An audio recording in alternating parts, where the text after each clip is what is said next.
Hello friends, आज हम लोग शुरू करेंगे एक नया टॉपिक पुरातत्वीय स्रोत। पहले हम लोग जो पढ़ रहे हैं अभी इतिहास के स्रोत, उसी में का एक टॉपिक है पुरातत्वीय स्रोत। हम लोग खंड वाइज खंड कर बीच से पढ़ा रहे हैं कि इससे आपको विस्तृत नॉलेज मिले, ताकि कोई भी सवाल एग्जाम में आपका न छूटे। तो हम लोग आते हैं सबसे पहले पुरातत्वीय स्रोत पे। प्राचीन भारत के अध्ययन के लिए पुरातात्विक सामग्री जो है वो सर्वाधिक प्रमाणिक है। इसके अंतर्गत मुख्यतः अभिलेख, सिक्के, स्मारक, भवन, मूर्तियां, चित्रकला आदि आते हैं। अभिलेख सर्वाधिक प्रमाणिक क्यों है? क्योंकि अभिलेख जो है उसमें किसी प्रकार का कोई बदलाव नहीं किया जाता उसके लेख में। नहीं तो साहित्यिक में क्या है, साहित्यिक रचना में, साहित्यिक स्रोत में उसको समय दर समय फेरबदल किया गया है। और सबसे बड़ी बात है कि वो जिस राइटर ने लिखा है, जिस समय काल के बारे में लिखा है, उस राजा की चापलूसी कहिए, या उस समय के वो धर्म के रिलेटेड संबंधित कहिए, या उस जिस धर्म को मानता था उस धर्म के बारे में ज्यादा लिखा गया है, इसीलिए वो ज्यादा प्रमाणिक नहीं है। इसीलिए भारतीय इतिहास के स्रोत के रूप में पुरातात्विक जो स्रोत है वह सर्वाधिक प्रमाणिक है। और इसमें भी हम लोग जो मुख्यतः है अभिलेख, सिक्के, स्मारक, भवन, मूर्तियां, चित्रकला आदि, इस सब का हम लोग एक एक करके अध्ययन करेंगे। तो सबसे पहले हम लोग क्या शुरुआत करेंगे? अभिलेख। पुरातत्विक स्रोतों के अंतर्गत सर्वाधिक महत्वपूर्ण स्रोत क्या है? अभिलेख है। प्राचीन भारत के अधिकतर अभिलेख पत्थर की शिलाओं, स्तंभों, ताम्रपत्रों, दीवारों, प्रतिमाओं पर अंकित है। अब आते हैं कि अभिलेख की शुरुआत हुआ कब से। तो सर्वप्रथम अभिलेख की शुरुआत, सबसे पुराना जो अभिलेख है वो मध्य एशिया के बोगजकोई नामक अभिलेख है, जो लगभग 1400 बीसी के आसपास का है। यह अभिलेख का अध्ययन हम लोग क्यों करते हैं? क्योंकि इस अभिलेख में जिस देवता का वर्णन इंद्र, मित्र, वरुण और नाथ है, यह वैदिक देवताओं के नाम। और देख लीजिए उस समय भारत में वैदिक धर्म क्या था, वैदिक जो काल था चल रहा था, और उस समय का जो अभिलेख है और उस वहां वैदिक देवताओं के नाम मिलते हैं। इसलिए हम लोग अभिलेख की शुरुआत हम लोग यहाँ बोगजकोई अभिलेख से करते हैं, क्योंकि भारतीय देवता के नाम वहां मिलते हैं। भारत में अभिलेख की शुरुआत सर्वप्रथम सम्राट अशोक महान के द्वारा किया गया। और अशोक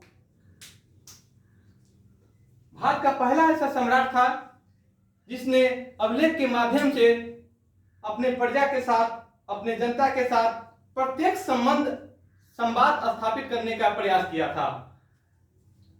और उनको, अशोक को ईरानी शासक दारा प्रथम से प्रेरणा मिली थी भारत में अभिलेख जारी करने के लिए। अब आते हैं अशोक का नाम अशोक के कितने अभिलेख में मिलता है। तो अशोक का नाम अशोक 4 अभिलेखों पर मिलता है: उदय गोमल, निठुर, मास्की, गुर्जरा। इन चारों अभिलेख पर अशोक का नाम अशोक वर्धन मिलता है।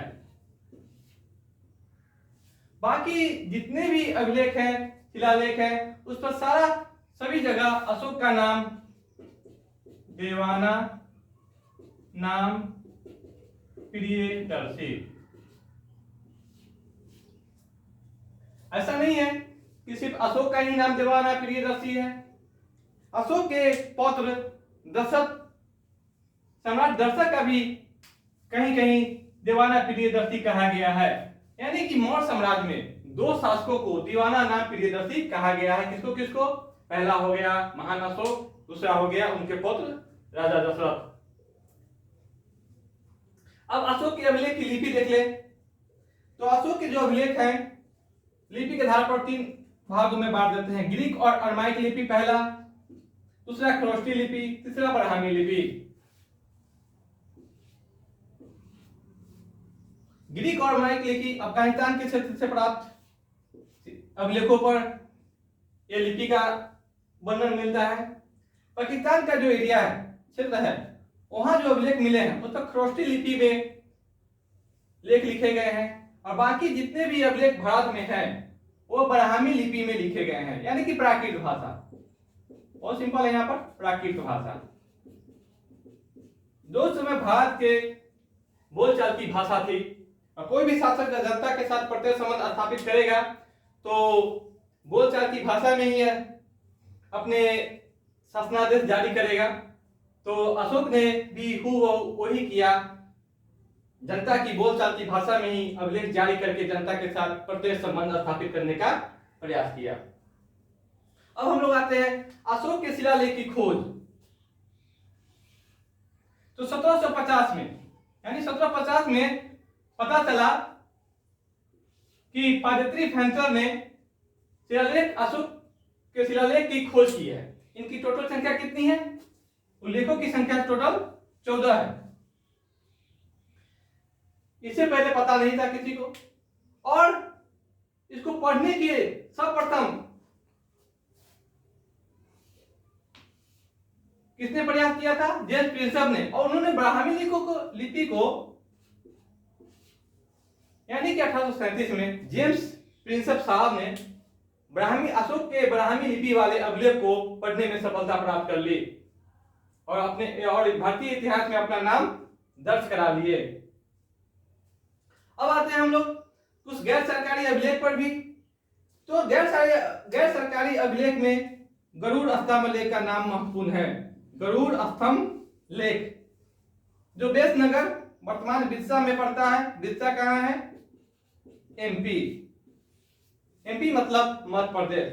यह बिरसा वो एरिया है जहां से पिछले मोदी सरकार के मंत्रिमंडल में शामिल थी सुषमा स्वराज, वहीं से मेंबर ऑफ पार्लियामेंट थी, इसलिए बिरसा उस समय काफी फेमस भी थे। और यह जो अभिलेख है यह यवन राजदूत होलियोडोरस का है। किसका है? होलियोडोरस कहां का राजदूत था? यवन राजदूत। यह द्वितीय शताब्दी को इंडिकेट करता है, जिससे पता चलता है कि उस समय भारत में भागवत धर्म का विकास हो रहा था। यानी कि भागवत धर्म का विकास होने का साक्ष्य कहां से मिलता है? गरुड़ स्तंभ लेख से, जो बेसनगर बिरसा में है। इसके लेखक कौन थे? यवन राजदूत होलियोडोरस। ये द्वितीय शताब्दी के समय का है। अब अभिलेख के लिपि और भाषा के आधार पर कि सर्वप्रथम हिंदी में किसने लिखा, संस्कृत में किसने अभिलेख लिखा और ब्राह्मी लिपि में किसने लिखा, तो हम लोग शुरुआत करेंगे। तो अगर ब्राह्मी लिपि की बात करें तो अशोक महान, क्योंकि भारत में अभिलेख की शुरुआत भी अशोक महान ने ही की थी। संस्कृत में लिखित अभिलेख की शुरुआत करने का श्रेय शक शासक रुद्ररामन प्रथम को जाता है। शक शासक रुद्ररामन प्रथम को, जिसने गिरनार अभिलेख को संस्कृत में लिखित करवाया है। यह गिरनार अभिलेख आपको बहुत ही फेमस होगा, क्योंकि इस गिरनार अभिलेख से आपको 4-5 राजाओं का नाम उल्लेख में आएगा। जैसे पहले आ जाएगा चंद्रगुप्त मौर्य, उसके बाद अशोक, उसके बाद रुद्ररामन खुद आ जाएंगे प्रथम, उसके बाद आ जाएंगे समुद्रगुप्त। यानी कि इतने सारे राजा इस सिर्फ गिरनार अभिलेख में इन लोगों का नाम अंकित है। क्यों? क्योंकि सुदर्शन झील से रिलेटेड है। सुदर्शन झील, ये आगे हम एक छोटा सा टॉपिक ही है सुदर्शन झील, जिसमें आपको सारा विस्तृत नॉलेज दिया जाएगा। और हिंदी में जो अभी वर्तमान में हम लोग की भाषा है, भारत की राष्ट्रभाषा है हिंदी, हिंदी में अभिलेख जारी करने का श्रेय बंगाल के सेन वंश के शासकों को जाता है। और इसमें फेमस है आपको देवपारा अभिलेख, जो अभी हम लोग थोड़ी देर में चर्चा भी करेंगे। जब कुछ महत्वपूर्ण अभिलेख के बारे में बताया जाएगा तो आपको देवपारा अभिलेख के बारे में बताया जाएगा। कुछ महत्वपूर्ण अभिलेख के बारे में हम लोग जानेंगे अब। जैसे हाथी गुम्फा अभिलेख, एक कलिंग शासक खारवेल के समय लिखा गया है। इसमें कोई भी तिथि अंकित नहीं है। नासिक अभिलेख, यह सातवाहन वंश के शासक गौतमीपुत्र सतकर्णी के द्वारा के समय का लिखा गया है। इसी में सर्वप्रथम भूमि दान का उल्लेख है, जिसमें क्योंकि सातवाहन वंश के शासकों ने सर्वप्रथम भूमि ब्राह्मणों को अनुदान देने की प्रथा शुरू किया था। प्रयाग स्तंभ लेख, समुद्रगुप्त। प्रयाग स्तंभ लेख को लिखने का काम समुद्रगुप्त के दरबारी कवि हरिसेन के द्वारा किया गया है। प्रयाग स्तंभ लेख में समुद्रगुप्त के विजयों को बहुत ही खूबसूरती से वर्णन किया गया है। और ये प्रयाग स्तंभ लेख से आपको बहुत सारे ज्यादा रिलेटेड है। जैसे ये पहले अशोक का अभिलेख है, ये अशोक का शिलालेख है, शिला लेख है, और इस पर समुद्रगुप्त का भी वर्णन है। जब अकबर शहंशाह बने तो इलाहाबाद के किला में अकबर अशोक के ये शिलालेख को अपने इलाहाबाद के किला में प्रतिस्थापित करवा दिए। फिर अकबर का सुपुत्र जहांगीर जब शासक बने तो उसने भी इस पर अपना लेख लिखवा दी। यानी कि यह प्रयाग स्तंभ लेख है, यह इससे 4 रिलेटेड है। और लेकिन अभी वर्तमान में तो समुद्रगुप्त के विजयों के वर्णन कार्य हरिसेन द्वारा रचित है, इसी कारण यह ज्यादा फेमस है। अब आते हैं हम लोग मंदसौर अभिलेख। मालवा शासक यशोधर्मन के समय का यह है। सबसे पहली बात है कि आजकल हम लोग जो टीवी देखते हैं तो विभिन्न प्रकार के विज्ञापन प्रचार आते हैं, उसी के आधार पर हम लोग क्या करते हैं, कोई वस्तु खरीदते हैं। यानी कि जो 10 सेकेंड 20 सेकेंड का विज्ञापन होता है वो हमारे दिमाग पर ऐसा असर करता है कि उस वस्तु को खरीदने के लिए उतावला हो उठते हैं। तो भारतीय इतिहास में विज्ञापन का प्रथम साक्ष्य मंदसौर अभिलेख से मिलता है। विज्ञापन का पहला साक्ष्य कहां से मिलता है, मंदसौर अभिलेख से। यह अभिलेख एक सूर्य मंदिर के चबूतरे पर खुदा गया है। सूर्य मंदिर महिलाओं से संबंधित है, और महिलाएं मंदिर सबसे ज्यादा कौन जाते हैं, महिलाएं। और इस पर लिखा गया है कि रेशम बुनकरों के द्वारा लिखा गया विज्ञापन है। किसके द्वारा, रेशम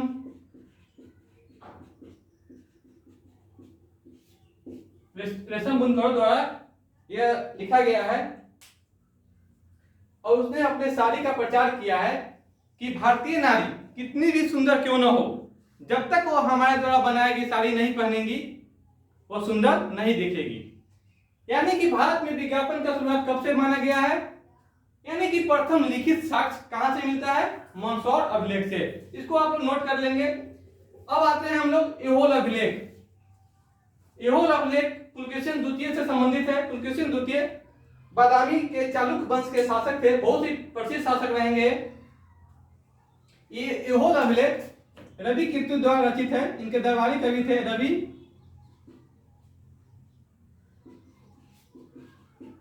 रवि कीर्ति ने इस अभिलेख को लिखकर अपने आप को हरिसेन के कैटेगरी में खड़ा किया है और उससे तुलना किया है। मतलब एहोल अभिलेख को लिखकर उसमें पुलकेशिन द्वितीय का विजय का वर्णन करके रवि कीर्ति ने अपने आप को किसके संदर्भ में खड़ा किया है, हरिसेन। और इस एहोल अभिलेख में क्या विजय का वर्णन है, तो एहोल अभिलेख में लिखा गया है कि पुलकेशिन द्वितीय ने नर्मदा नदी के तट पर हर्षवर्धन को, कनौज के शासक हर्षवर्धन को पराजित किया। आपको तो पता ही, हर्षवर्धन उस समय आर्यावर्त का सबसे बड़ा हिंदू शासक था। इसीलिए पुलकेशिन द्वितीय ने जब उसे पराजित किया तो उसका बहुत ही खूबसूरती से रवि कीर्ति ने इस अभिलेख में वर्णन कर दिया।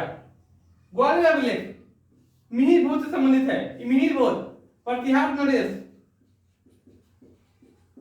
इतिहास में 2 राजा भोज होंगे, एक मिहिर भोज, प्रतिहार नरेश, दूसरा राजा भोज, परमार नरेश। भित्री स्तंभ लेख, यह स्कंद गुप्त से संबंधित है। इस पर सर्वप्रथम हुन आक्रमण का उल्लेख किया गया है। यही हुन जो स्कंद गुप्त को प्रसिद्ध बनाने का काम करता है, क्योंकि स्कंद गुप्त ने हुन आक्रमण को भारत पर बहुत ही सफलतापूर्वक रोका था और इसीलिए भारतीय इतिहासकारों ने उन्हें भारत का रक्षक भी कहा है। ठीक है, यह नोट कर लेंगे कि भारत का रक्षक किसे कहा जाता है, स्कंद गुप्त को।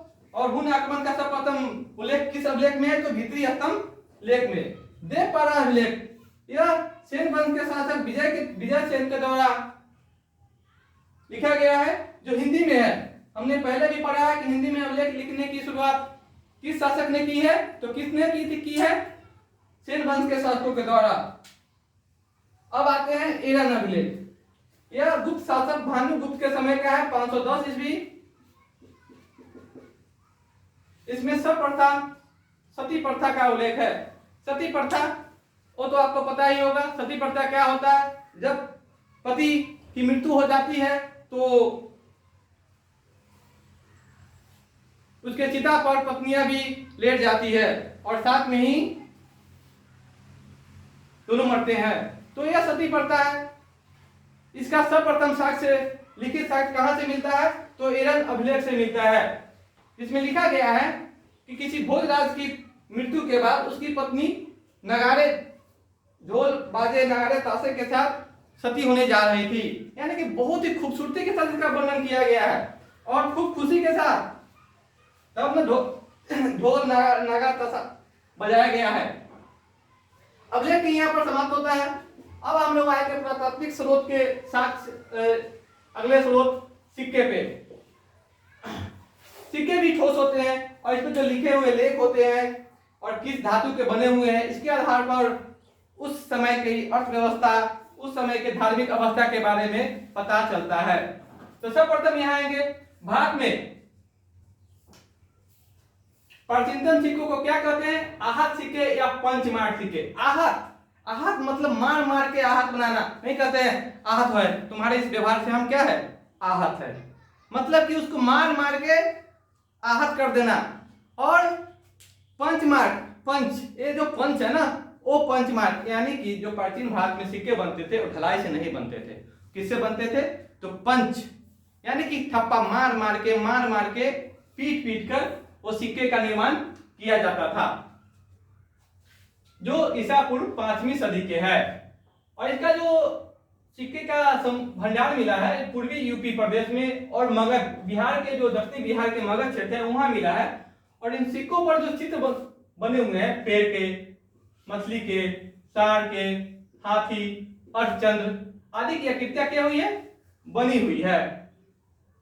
और सर्वाधिक सिक्के जो है मरणोत्तर काल में मिले हैं, यानी कि मरणोत्तर काल में सिक्के अधिक मात्रा में मिले हैं, जिससे पता चलता है कि उस समय व्यापार का विकास बहुत ज्यादा हुआ था। डेट वाले सिक्के, अब कुछ यूनिक सिक्के के बारे में हम लोग अध्ययन करेंगे कि भारत में डेट वाले सिक्के का प्रचलन किन शासकों के द्वारा किया गया। तो भारत में डेट वाले सिक्के का प्रचलन सर्वप्रथम हिंद यूनानी शासकों के द्वारा किया गया। किसके द्वारा, हिंद यूनानी शासकों के द्वारा। अब आते हैं सोने के सिक्कों। तो सोने के सिक्के का भारत में सर्वप्रथम शुरुआत किसने किया, हिंद यूनानी ने किया। नोट कर लेंगे, सोने के सिक्का से यहाँ 3 शासक या 3 वंश रिलेटेड होंगे कि सोने के सिक्के का शुरुआत सर्वप्रथम किस वंश के शासकों ने किया, तो हिंद यूनानी वंश के शासकों ने किया। सबसे शुद्ध सोने का सिक्का किस वंश के शासक का था, तो कुषाण वंश के शासकों का था। सबसे अधिक सोने के सिक्का किस वंश के शासक ने चलाए थे, तो गुप्त शासकों ने चलाए थे। अब हम लोग आएंगे कुषाण शासक भीम कटफिसल, कटफिसल के भाई होंगे। भीम कटफिसल के सिक्कों पर शिव, नंदी और त्रिशूल का चित्र मिला है, जिससे पता चलता है कि वो शिव भक्त थे, क्योंकि शिव, नंदी और त्रिशूल का चित्र वाले सिक्के मिले हैं। अब आते हैं चांदी के सिक्के से। पश्चिम भारत, ऐसे तो प्राचीन काल में चांदी के सिक्के ही अधिकतर बनते थे, तांबे के सिक्के कम बनते थे, लेकिन सिक्के का प्रचलन किस समय ज्यादा हुआ, तो पश्चिम भारत में चांदी के सिक्के का प्रचलन करने में सबसे ज्यादा एकदम शासक रुद्रदामन प्रथम को है। और मध्य भारत में चंद्रगुप्त द्वितीय ने जब शक शासक को पराजित करके अपने भाई के अपमान का बदला ले लिया तो उसके खुशी के उपलक्ष्य में चांदी के सिक्के चलाए थे। मध्य भारत में इसका ज्यादा प्रचार हो गया। अब आते हैं कुछ धार्मिक सद्भावना देखने। राम सिया के चित्र वाले सिक्के किस शासक ने चलाए थे? तो अकबर महान। देख रहे हैं, अकबर महान ने सीताराम यानी राम सीता के चित्र वाले सिक्के चलाए थे। अब यहाँ आते हैं हम लोग, लक्ष्मी देवी के चित्र वाले सिक्के सर्वप्रथम किस शासक ने चलाए थे? तो शासक तो बहुत हो गए, लेकिन मुस्लिम शासक में कौन सा शासक फेमस है? तो मोहम्मद घोरी। मोहम्मद घोरी ने भारतीय धर्म को, भावना को, धार्मिक भावना को समझते हुए जो सिक्के जारी किए उनमें लक्ष्मी देवी के चित्र वाले सिक्के भी जारी किए थे। अब कुछ ऐसे भी प्रमाण मिलते हैं सिक्कों से जो साहित्यिक स्रोतों में नहीं मिलते हैं, जैसे अश्वमेध पराक्रम लेख वाले सिक्के समुद्रगुप्त का है, जिसमें लिखा हुआ है अश्वमेध पराक्रम, यानी कि इससे पता चलता है कि समुद्रगुप्त ने अश्वमेध यज्ञ किया था। और इसका किसी भी कोई भी साहित्यिक साक्ष्य नहीं मिलता, किसी प्रकार का कोई साहित्यिक साक्ष्य नहीं मिलता है। और फिर समुद्रगुप्त का एक और सिक्का मिला है जिस पर वो बीना बजाते हुए दिखाए गए हैं, जिससे पता चलता है कि समुद्रगुप्त बीना वादन करते थे और वह संगीत के अच्छे जानकार थे। और इसका भी किसी भी कोई साहित्यिक साक्ष्य प्राप्त अभी तक नहीं हुआ है। ठीक है, आगे हम लोग चलेंगे। अब और लोग आएंगे मूर्तियां। पुरातत्व स्रोत का एक और चरण है मूर्तियां। ऐसे मूर्तियों की शुरुआत तो हड़प्पा सभ्यता से ही हो गई थी, जहां आपको पशुपतिनाथ की मूर्ति मिली है, शिवलिंग मिली है, उड़ता देवी की मूर्ति मिली। मौर्य काल में तो राजा के द्वारा ही मूर्तियों का निर्माण करके बेचा जाता था, और उसके बाद तो आपको अशोक के स्तंभों पर बनाए गए कुछ चित्र हैं, जैसे नकुआ बैल, मोर, शेर, सिंह इत्यादि। ये जो चित्र है मौर्य काल में बनाया गया है, जिससे उस समय की कला को प्रदर्शित करता है। कुषाण काल में मूर्तियों का जो निर्माण हुआ एक सिस्टमैटिक ढंग से हुआ। इस कला का नाम ही पड़ गया गंधार कला और मथुरा कला। गंधार कला पर जहां विदेशी प्रभाव था, वही मथुरा कला पर देसी प्रभाव था। इसके बारे में हम लोग एक अलग चर्चा करेंगे, गंधार कला के पूरा स्वरूप और मथुरा कला का पूरा स्वरूप। फिर आते हैं हम लोग भरूच स्तूप, बोध गया की मूर्तियां, अमरावती की मूर्ति कला में आपको उस समय के तत्कालीन जनसाधारण के जीवन की एकदम सजीव झांकी मिलती है कि उस समय के आदमी कैसे जीते थे, कैसे रहते थे, कैसे खाते थे, कैसे पीते थे, जीवन यापन करने का ढंग आदि की एकदम सुंदर चित्रण। अब आते हैं हम लोग स्मारक एवं भवन। प्राचीन काल में हड़प्पा सभ्यता के अवशेष तो देखे ही हम लोग। वहां स्मारक जो एक ही प्रकार के घर सभी के पास, अन्नागार, बहुत बड़े बड़े अन्नागार मिले हैं जो अन्न रखने के जगह थे। स्नानागार, इसको अभी भी विश्व का आश्चर्यजनक कहा जाता है कि उस समय ऐसा आश्चर्यजनक, ऐसा नगर, ऐसा स्मारक, एक ही प्रकार के घर जो अभी आपको अपार्टमेंट वाले शहर में मिलते हैं, एक ही रंग के घर मिलते हैं सबके, एक ही रंग का अपार्टमेंट, तो उस प्रकार का नगर उस समय था, सब कुछ सिस्टमैटिक ढंग से। मौर्य द्वारा निर्मित महल जो भी इसका कुछ अवशेष कुम्हरार, पटना के कुम्हरार में है, हमारे बिहार में, से तत्कालीन संरचना का पता चलता है कि उस समय महल कैसे थे। कहा जाता है कि चंद्रगुप्त मौर्य का जो महल था 80 लकड़ी के 80 खंभों पर निर्मित था। मैंने प्रत्यक्ष उसको देखा भी है, उसका जो अभी पटना के कुम्हार पार्क में अवशेष रखा हुआ है। यानी कि देखा जाए तो 2300-2400 वर्ष हो गया उस लकड़ी के महल का।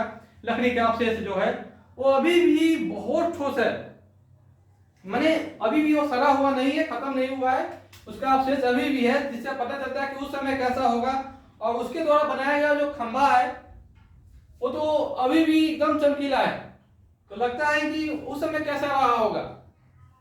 और मौर्य द्वारा निर्मित महल है चंद्रगुप्त मौर्य अशोक का महल, उसके बारे में फाहियान जब आए थे तो उन्होंने लिखा है कि ऐसा महल ऐसा था, लगता है देवताओं का महल।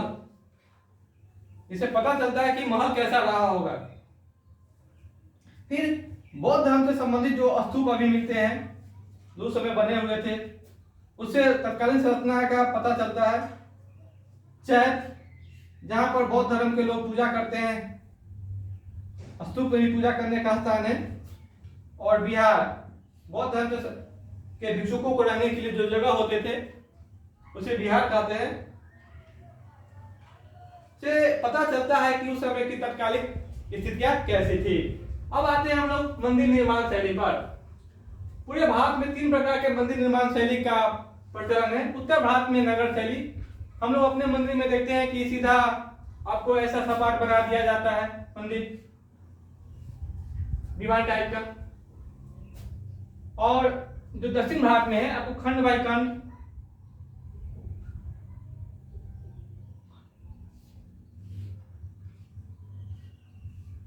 यहाँ आपको महल, यहाँ महल, यहाँ महल, यहाँ महल, यानी कि 3 मंजिल, 4 मंजिल, 7 मंजिल, ऐसे ऐसे महल मिलते हैं। यानी कि ऐसे जो निर्माण शैली थी उसको हम लोग कौन शैली कह रहे हैं? द्रविड़ शैली, जो दक्षिण भारत में फेमस है।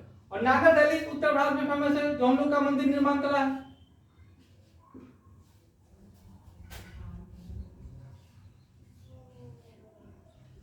इसके बाद प्रांगण तो होते ही हैं।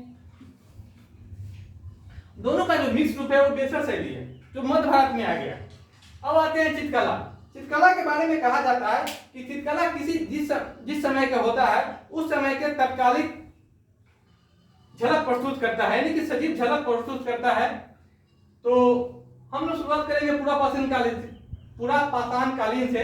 जो भीमबेटका की गुफा है, जो आपको भोपाल से लगभग 40 से 50 किलोमीटर दूर है, जो औरतों द्वारा निर्मित है, जिसमें चित्र बनाया गया है और वहां की औरतों के द्वारा। जब पुरुष शिकार करने जाते थे तो औरतें अपना अकेलापन दूर करने के लिए भीमबेटका की गुफा में चित्र बनाया करते थे। फिर आएंगे अजंता की गुफा चित्रों में, जिसे उस समय की मानवीय भावनाओं का सुंदर अभिव्यक्ति दिखाया गया है। चित्रकला जिसमें आपको माता और शिशु, मन्नासन राजकुमारी जैसे चित्रों से पता चलता है कि गुप्त काल, क्योंकि गुप्त काल में इसका निर्माण हुआ, इसलिए गुप्त काल की उस समय की जो कलात्मक उन्नति थी कैसा था। और अजंता की गुफा के बारे में देख लीजिए, इसको 1983 में यूनेस्को की विश्व धरोहर की सूची में शामिल कर लिया गया, 1983 में। और अजंता, महाराष्ट्र के जो औरंगाबाद के जिला है, वहां से अजंता गांव लगभग 100 किलोमीटर दूर है।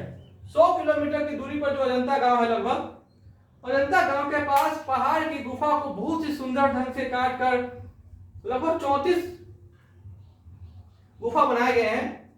इसमें 3 धर्म से रिलेटेड है, बौद्ध धर्म, हिंदू धर्म और जैन धर्म। यानी 1 से जो 12 गुफा है वो बौद्ध धर्म से रिलेटेड है, 13 से जो 29 गुफा है वो हिंदू धर्म से रिलेटेड है, और 30 से जो 34 गुफा है वो हिंदू धर्म से रिलेटेड है। आज के लिए इतना ही।